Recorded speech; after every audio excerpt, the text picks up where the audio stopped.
me for it. See me fly. The way I put my finger on it. See me fly. You got it.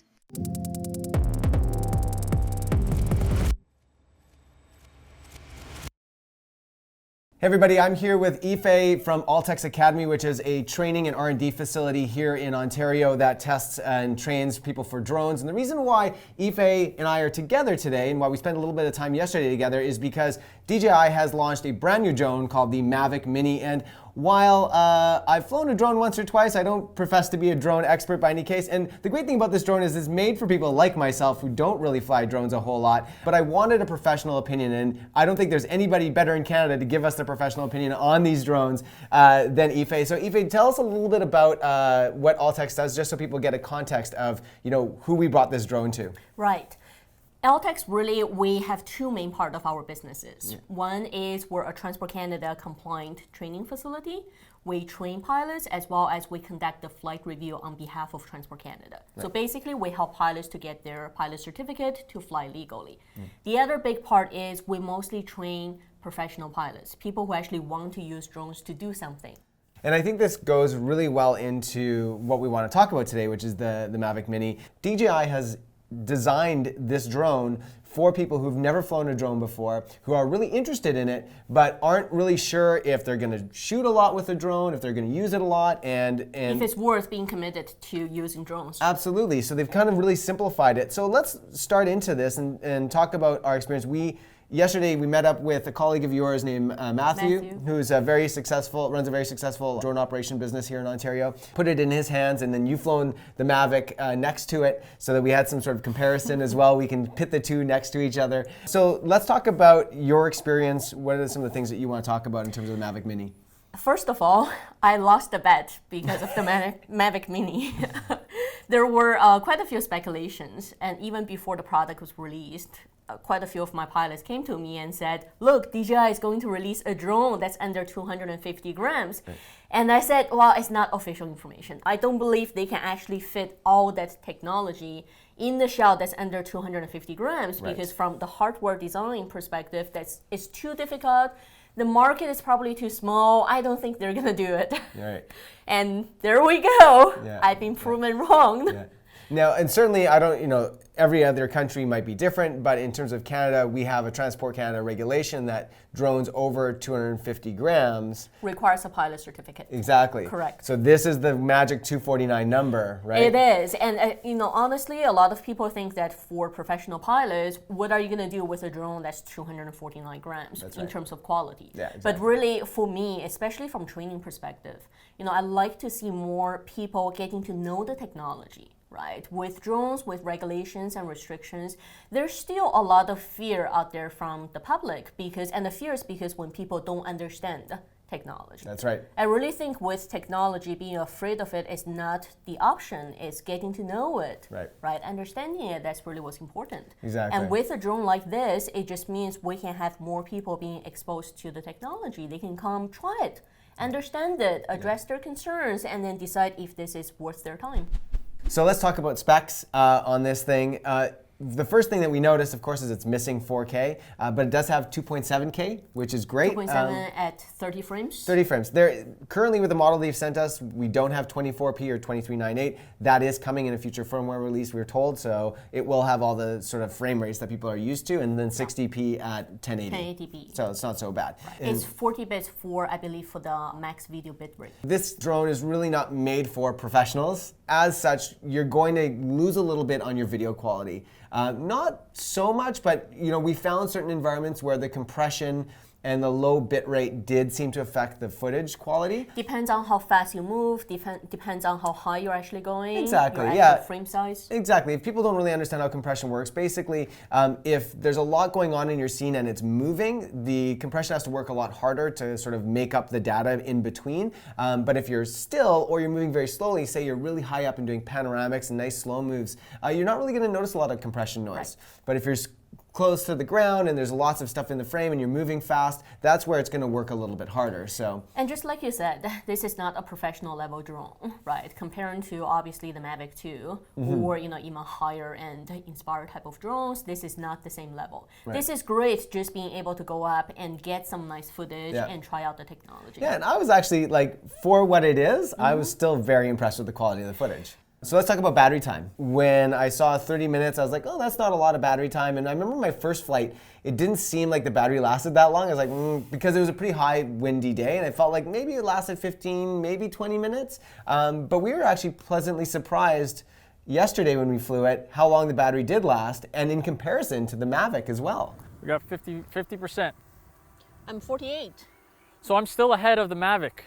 When they say 30 minutes, where is that in terms of what we should be expecting? So manufacturer rating for flight time is like your gas mileage. Right. You can never get to perfection. It's only in that theoretical environment, Right. Yesterday in 20 kilometers an hour of wind, we did almost 20 minutes on the fly, which keep in mind for smaller drone, it was struggling in the wind. So it does drain more power. Oh, yeah, we saw that. Yeah, for sure. and at the same time, we had Mavic 2 up as well. But this actually lasted longer than Mavic 2 in the air, which was surprising. And if we compare it to the same kind of small drone class from DJI, there's Mavic Air, which manufacturer rating is only 20 minutes. So it's only 2/3. And then Spark is only 15 minutes. So that's only half, right? So it's double what the Spark is. Definitely. Yeah. And trust me, if you're not doing a professional level filming, let's say if you're traveling, if you're at an event, 20 minutes is more than enough time for one scene. You get bored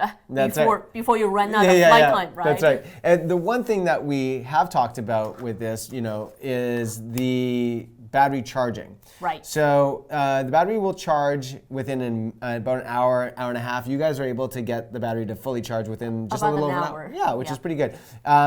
And when you take the battery out, you can see that there are connection points for a separate standalone battery charger, but DJI is not making one. So currently, if you want to charge this battery, you have to use the drone as an interface to charge it with a USB, which kind of sucks. So this kind of opens the door for third party.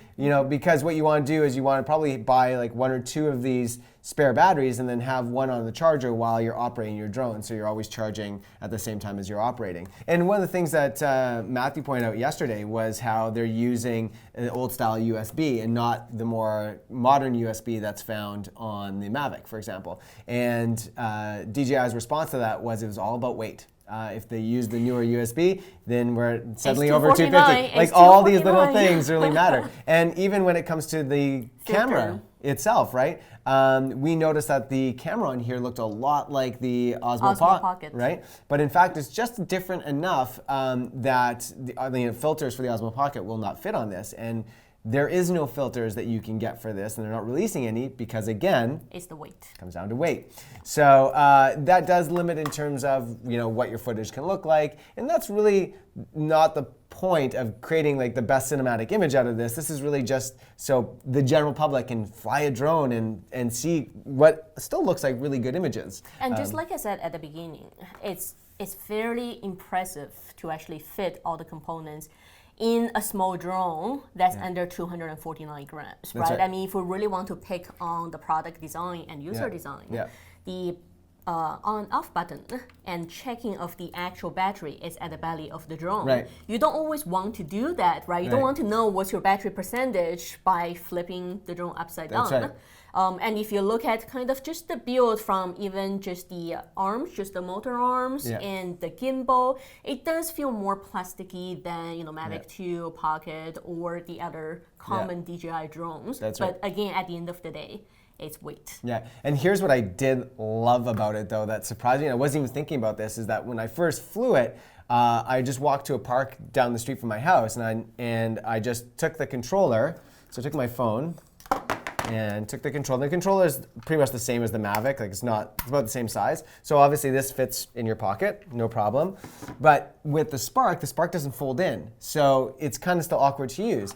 And what's great about this guy is it completely folds up. And this totally fit in my pocket. I was like, hey, I could just throw this in my pocket. So I had both the controller and this in my pocket. It's very portable. Which was amazing. And so even if you have a small backpack, you can throw this in the lid of a small backpack if you're hiking or whatever. It just doesn't take up any room and hardly takes up any weight whatsoever. In fact, 90% of the weight, if not 98, is the battery. Like this, I don't know, maybe weighs 50 grams. So a very portable and really impressive design in terms of just, being packable and getting out there and shooting with it. Yeah. Okay, so now let's talk about the app, because I mentioned earlier that the app is different than what people might be familiar with the Mavic. And I talked about with the Mavic, there's just so much stuff on the screen that they now have this new DJI Fly app. What did you guys think of the app? I think it really makes sense for an entry-level drone, right? Because just like you said, DJI Mavic 2 has a lot of information on there.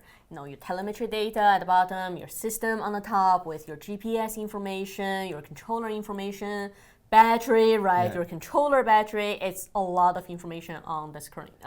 And obviously with the entry-level drone, the new app is a cleaner design. Now with the cleaner design, that also means there's limited functions. It doesn't have as many functions as on the Mavic 2, which really, to me, I think it's a good thing because it builds the different levels for people getting into the drone industry. This is good for people just to start off, right? Getting used to how the control feels, getting used to, there's a map, it shows me my heading, there's my battery percentage, and then they can move up to the next level when they're ready. One of the things that, even though I found the design of the app to be really great to use and really simple, coming from shooting with the Mavic before, I was like, where is everything? And it was just like, is there things hidden? Like, am I not able to find stuff? And we just realized that they had really pared down your options in order to make it a lot easier to use. So at first, what I was a little frustrated by, I realized that that's actually a design improvement in terms of like who this drone is designed for. It really uncomplicates things. It's part of managing expectations, right? We're not looking at this drone as a professional level drone. That's right. And so missing from this would be, for example, there's no log profile. So if you want to shoot video, typically we're used to being able to shoot in a higher dynamic range with a log profile and then be able to grade that in post. You don't have that option here. You do, however, have full control of your video exposure if you want. So there's auto, and then you can switch to manual and control your shutter speed and your ISO and all of that. But there isn't, interestingly enough, for photo. We couldn't find the photo setting options. Maybe it's just hidden. Maybe we just couldn't find it. Well, at the end of the day, this is version 1. That's right. Of a completely new flight app. That's right. We are expecting more features and improvements in basically firmware updates. And knowing DJI, it's going to take 6 to 8 months to really kind of understand what people want. Test out the product, right? And then build those features into the app. And that's one of the great reasons why I'm happy I brought this to you, because you guys have been around long enough that you've seen DJI release so many drones, and you've seen them, basically adapt with the firmware updates and seeing what their release strategy looks like. So we know. And with Matthew, he bought every DJI drone that came out. So we really tested everything. So we know that what you see today, if you bought this as soon as it comes out, that within 6 months you might have a very different experience. There may be a lot of options that you just didn't have when you first bought it, and it's suddenly available to you. So, hold tight if you're kind of frustrated. DJI has always said, and they said to me in an email actually, that they're willing to listen, that if people have ideas and they have wants and hopes for this drone or any of their drones, that they're willing to implement those things. So if people are asking for log and they feel like it's reality, like they can provide it without compromising on video quality, then they may in fact introduce that, right? The one thing that remains the same on the new app is the DJI Quick Shots. Yes. Which I really think is actually a great feature on the entry-level drones, right? DJI Quick Shots are really good to make complicated maneuvers simple. Like the drone, if you were doing it manually, it really takes a lot of practice. And you have to control 3 buttons simultaneously at the same smoothness and speed. Now with the quick shots, it automatically starts recording for you. It does the sequence for you, and then the drone actually stops recording and then comes back to first position so that you can do it again.